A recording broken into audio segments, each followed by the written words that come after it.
What's happening, guys? Matthew Ogus, legendsofesthetics.com, here with you today to give you some tips on the dumbbell row. Now, first things first, there are quite a few different ways that you can do a dumbbell row, and none of them are necessarily the right or wrong way to do it. Just know that there are different factors into making the dumbbell row, such as what angle your back is to the ground.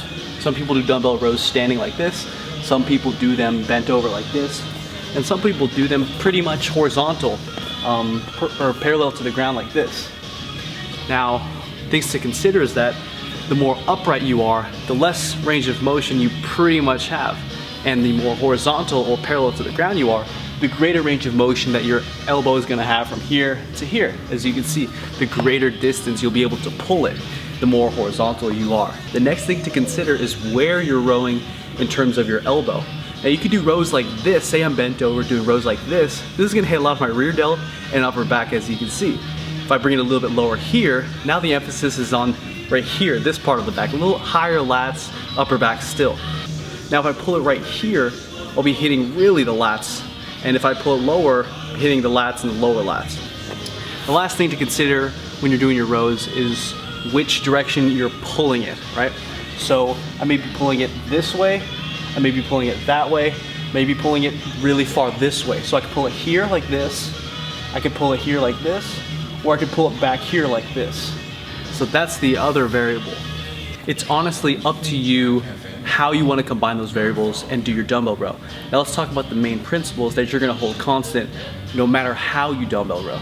First things first, and it's pretty common to hear this, is that you're going to want to feel like you're pulling it from the elbow and not necessarily from your hands.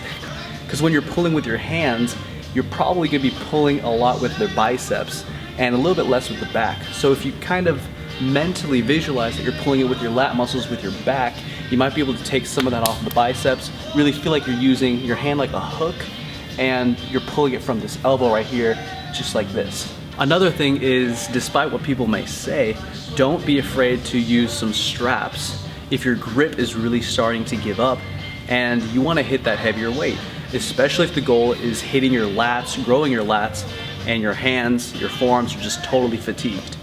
That's not to say that you should always use straps. I definitely recommend doing quite a bit of work without them so you can build up that grip strength so that you can do dumbbell rows or deadlifts or whatever exercises without having to use straps.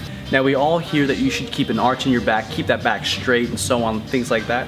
One thing that's not very common is that you should really also brace the core and kind of flex your core, flex your abs when you're doing this to really help protect your back and keep your body stable. I want you to try this out, guys. Imagine that you're protecting yourself from somebody punching you. You're flexing your core.